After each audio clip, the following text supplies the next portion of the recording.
விநாயகர் சதுர்த்தி சங்கம பொதுக்கூட்ட விழாவை பேசுவதற்கு எம் புவனேஸ்வரனை அழைக்கின்றேன்.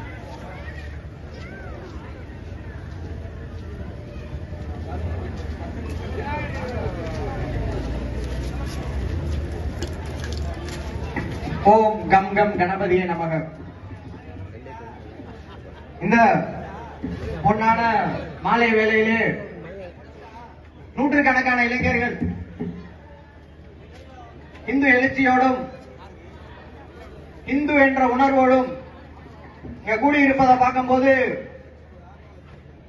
நம்மளுடைய கனவான காங்கிரஸ் இல்லா பாரதம், காங்கிரஸ் இல்லா பாரதம், திமுக இல்லா தமிழகம், திமுக இல்லா தமிழகம் கூடிய சீக்கிரம் நிறைவேறின்றது இங்க உள்ள இளைஞர்களை பார்த்தோன்னே தோணுது. சுவாமி விவேகானந்தர் 100 இளைஞர்களை கொடுங்கள், நான் இந்த நாட்டை மாற்றி காட்டுகிறேன் அப்படின்னு சொன்ன அவர் 100 இளைஞர் தான் கேட்டாரு. இங்க 100க்கும் மேற்பட்ட இளைஞர்கள் நான் இந்த பாரத தேசத்திற்காக தேச பணி ஆற்றுவேன் என்று இங்கு கூடியிருக்க அனைவரையும் வருக வருக வருக என இந்து மகா சார்பாகவும் இந்து மகா சபா மாநில தலைவர் பெரிய செல்லத்துரைஜி அவர்கள் சார்பாகவும் ரமேஷ் பாண்டியன்ஜி அவர்கள் சார்பாகவும் வருக வருக என இரு கரம் கூப்பி அன்போடு அழைக்கின்றோம். சின்ன சின்ன விஷயம், 2 முக்கியமான விஷயம் சொல்லணும். இந்து மகா சபாவினுடைய நம்மளுடைய தலைவரா இருந்து வழிகாட்டிக்கிட்டு இருக்க செல்லத்துரைஜி ஒரு பக்கம் நம்மளுடைய எனக்கு மாமா முறை வேணும். என்னுடைய சின்ன வயசுல இருந்து சித்தாந்தத்தை ஊட்டி ஊட்டி ஊட்டி இன்னைக்கு 20 வயசுல இங்க மேடையில நின்று உங்க முன்னாடி பேசுறேன்னா அதுக்கு பின்னால இருந்து இயக்கிக்கிட்டு இருக்கவங்க பெரிய செல்லத்துரைஜி, ரமேஷ் பாண்டியன்ஜி, இங்க ஜி அவர் எனக்கு சித்தப்பா. ஏதோ ஒரு கடைக்கோடி கிராமத்துல பிறந்து விவசாய பின்னணியில வளர்ந்து இன்னைக்கு மாநில விவசாய அணி மாநில துணை செயலாளர் அளவுக்கு உயர்ந்திருக்காங்கன்னா கண்டிப்பா நம்ம எல்லாம் பெருமைப்படணும். நம்மளும் அந்த மாதிரி வரணும், கண்டிப்பா நம்மளும் அந்த மாதிரி வரணும். அதனை தொடர்ந்து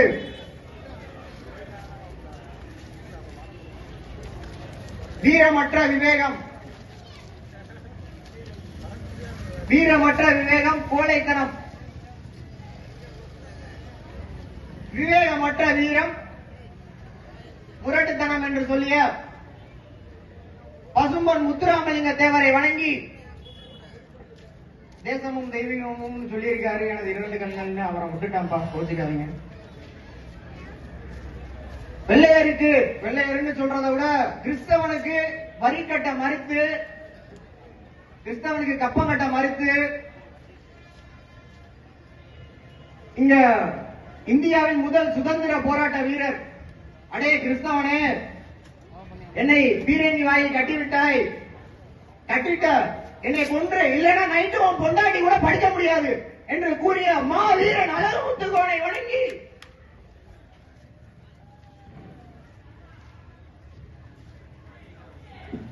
ஒரு சின்ன கதை. ஒருத்தன் மும்பைல கரடியை வச்சு அந்த கரடி முடிய வாங்கிட்டு போறவன் எல்லாம் கோடீஸ்வரன் ஆயிரலாம் அப்படின்னு சொல்லிட்டு கரடியோட முடிய ஒருத்தன் வித்துட்டு இருக்கான்.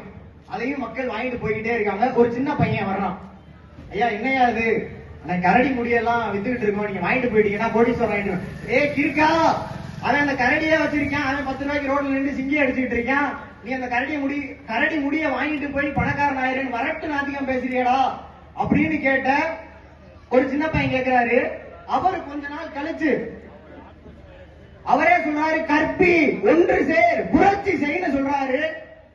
இன்னும் கொஞ்ச நாள் கழிச்சு அத்து மீறு அடங்க வரு திவரியலு திருப்பி அடி திருப்பி அடி திருப்பி அடி என்று சொல்லிய டாக்டர் சட்டமேதை, எனக்கும் அவருக்கும் கொஞ்சம் லிங்க் இருக்கு, நானும் சட்டம் படிக்கிறேன், அவரும் சட்டமேதை, சட்டமேதை டாக்டர் B.R. அம்பேத்கரை வணங்கி பாலகங்காதர திலகர் 1893ஆம் ஆண்டு துவங்கிய புனேல ஒரு சாராருக்கு மட்டும் இருந்த விநாயகர் இந்துக்களுக்கான கடவுள் அப்படின்னு சொல்லிட்டு அதை தெருக்கு எடுத்துட்டு வந்து அனைத்து இந்துக்களுக்குமான கடவுளாக்கிய பால கங்காதர திலகர் அன்னைக்கு போட்ட விதைய இன்னைக்கு வரைய நம்ம கடைபிடிச்சிட்டு இருக்கோன்றதுல எந்த ஒரு அதை நினைக்கும் போதே ரொம்ப பெருமிதமா இருக்கு. 1893ல நேற்று சொன்னதை இன்னைக்கு மறந்துடுறோம்.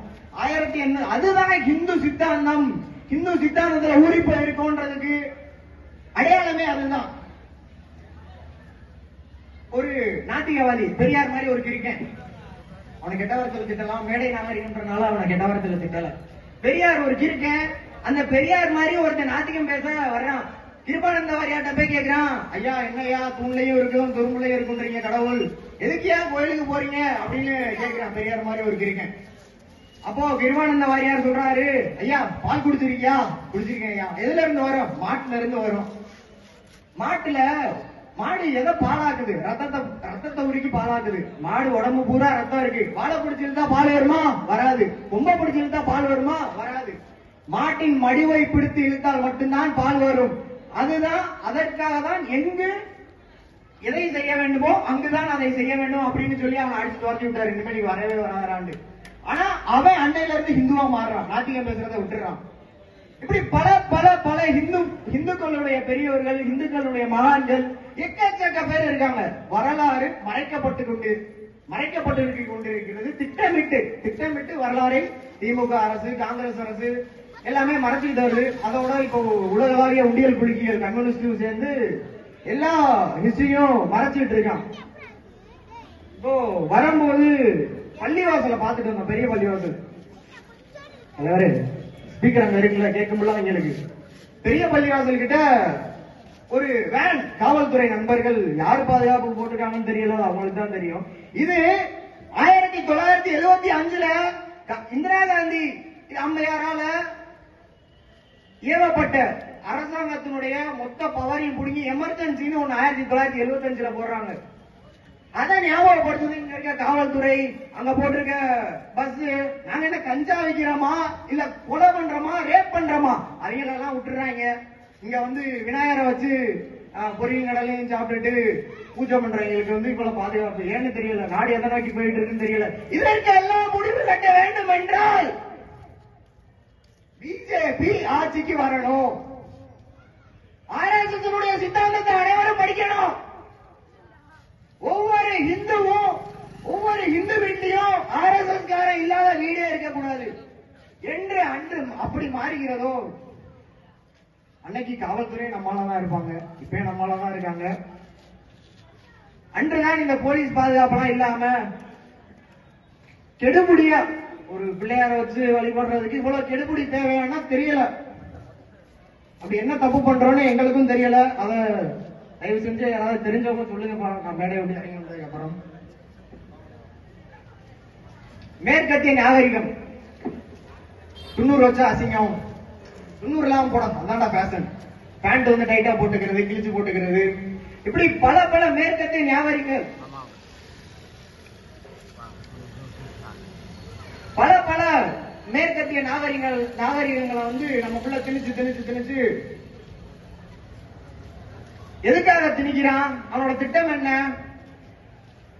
பஞ்சாப்ல எக்கச்சக்க ராணுவ வீரர்கள் 90s காலகட்டத்தில் எண்ணற்ற ராணுவ வீரர்கள் ராணுவத்தில் சேர்ந்து பணியாற்றுறது பஞ்சாப்ல இருந்துதான். அது அவனுக்கு பாகிஸ்தானுக்கு பிடிக்கல. ஐயோ இவங்க தானே நம்ம நாட்டை பாதுகாக்கிறாங்க அப்படின்னு சொல்லிட்டு பாகிஸ்தான் பிடிக்கல. என்ன பண்றான்? கொஞ்சம் கொஞ்சமா அவனை போதைப் பொருளுக்கு அடிமையாக்குறான். அவனுடைய ஊர்ல இருந்து போதைப் பொருள் எடுத்துட்டு வந்து கொடுக்கிறான். ஆபாச படத்தினுடைய சீடிகள் அதை கொண்டு வந்து கொடுக்கிறான். அப்போ இருந்தே ஒரு 5 வருஷம் 6 வருஷம் 7 வருஷம் 8 வருஷத்துல, ஆனா உடனே இன்ஸ்டன்ட் கிராட்டிபிகேஷன் கிடையாது, டிலேடு கிராட்டிபிகேஷன் தான். ஒரே நாள்ல ரிசல்ட் கிடையாது. 10 வருஷம் கழிச்சு பஞ்சாப்ல இருந்து ராணுவத்துக்கு போற வீரர்கள் வந்து குறையிறாங்க. என்னன்னு நம்மளுடைய அப்போ உள்ள நல்ல அதிகாரிகள் வந்து அதை விசாரிக்கும் போது இதுதான் காரணம்.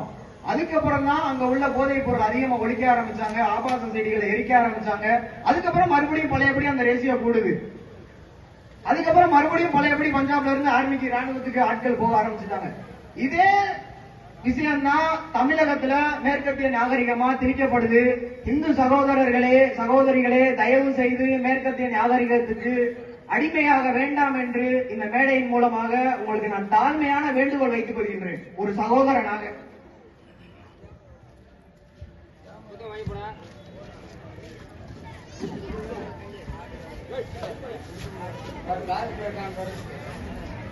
இதே நிலைமை நீடித்துக் கொண்டிருந்தால், பங்களாதேஷ் பிரச்சனையை கொஞ்ச நாளைக்கு முன்னாடி பார்த்திருப்போம். பங்களாதேஷ்ல இந்துக்களை அடின்னு அடிக்கிறான், கொள்றான், மாட்டை கொள்றான், கோயிலை இடிக்கிறான், எக்கச்சக்கமா என்ன கொடூரம் பண்ண முடியுமோ எல்லா கொடூரமும் பண்றான். நம்மளுடைய இந்து பெண்களுக்கு கொடூரம் இழைக்கப்படுது, இந்து ஆண்களுக்கு கொடூரம் இழைக்கப்படுது, கோவில்களுக்கு கொடூரம் இழைக்கப்படுது. நம்மளுடைய அங்க உள்ள குருமார்கள் எல்லாத்துக்குமே என்னென்ன பண்ண முடியுமோ துளுக்க எல்லாத்தையுமே பண்றான். அதே நிலைமை இங்கே நீடிக்க வேண்டும் என்று திட்டமிட்டு இந்த மேற்கத்திய கலாச்சாரம் நமக்குள் புகுத்தப்படுகிறது. எனவே தயவு செய்து யாரும் அதற்குள் அடிமையாகிவிட வேண்டாம். சாராயம் குடிச்சா கெத்து அப்படின்னு சொல்றவங்க தயவு செஞ்சு கொஞ்சம் ஒத்தி வைங்க. இந்த மாதிரி பல விஷயங்கள் நம்ம ஒரு கடந்த 2-3 ஆண்டுகளுக்கு முன்னாடி பாலகங்காதர திலகருக்கும் பசும்பொன் முத்துராமலிங்க தேவருக்கும் போட்ட வாய்ப்பூட்டு சட்டம் பெரிய செல்லத்துறைஜிக்கும் ரமேஷ் பாண்டியன்ஜிக்கும் போடுறாங்க. ஏன் போடணும்? நாங்க என்ன மேடை போட்டு காவல்துறையை திட்டணுமா, இல்ல திமுக கார மாதிரி பெண்களை இழிவா பேசணுமா? எதுவுமே கிடையாது. ஏன்? இவர்கள் தேசத்தை பத்தி சிந்திக்கிறார்கள். தேசத்தை பத்தி சிந்திக்கிற ஒரே காரணத்திற்காக இவர்கள் மேலே ஏறி பேசக்கூடாது, பொதுக்கூட்டம் போடக்கூடாது, விநாயகர் சதுர்த்தி உறவு நடத்தக்கூடாது. இந்த மாதிரி பல விஷயங்கள் இந்துக்களுக்கு அகைன்ஸ்டா இந்த அரசு பண்ணிக்கிட்டு இருக்கு. இதை விரைவில் துடைத்து எறிய இந்துக்களே தயவு செய்து ஒன்றுபடுங்கள். விவேகானந்தர் சொன்னது போல arise awake don't stop reach until your goal. உன் கனவுகளை அடையும் வரை ஓயாதே. என்ன நம்ம கனவு? பரம் வை பவன் நேத்து மே தத்வராசம் சமர்த்தா பவத்வாசி சாதே பிரிசம். என்ன நம்ம கனவு? புரிஞ்சிருக்காது. சமஸ்கிருதம் படிச்சிருந்தா புரிஞ்சிருக்கும். நம்ம மக்கள் சமஸ்கிருதம் படிக்க விட மாட்டாங்க. உலகத்தின் குருவாக பாரதம் ஆக வேண்டும் என்பதே நம்மளுடைய கனவு. அது இங்க உள்ள நிறைய பேர் தேச துரோகிகளுக்கு, தேச விரோதிகளுக்கு சுத்தமா பிடிக்கல. அதனாலதான் இவர்களுக்கு வாய்ப்பூட்டு சட்டம் போடுறான். பாரதியார் கூறியது போல நாமெல்லாம் இளைஞர்களே, அக்கினி குஞ்சொன்று கண்டேன், அதை அங்கொரு காட்டிலோர் பொந்திடை வைத்தேன், வெந்து தனித்தது காடு, தலல் வீரத்தில் குஞ்சொன்றும் மூப்பொன்றும் உண்டும். நாம் எல்லாம் அக்கினி குஞ்சுகள். நாம் இந்த அரசாங்கத்தால், காங்கிரஸ்களால் மறைக்கப்பட்ட வரலாற்றை மறைத்து வச்சுட்டான். நம்ம யாருன்னே தெரியாது. அந்த மறைச்சு வச்சனால ஒரே காரணத்துக்காக நம்ம எல்லாம் ஒரு சாதாரண இளைஞர்களா இருக்கமே தவிர நமக்குள்ள அபரிவிதமான சக்தி இருக்கு.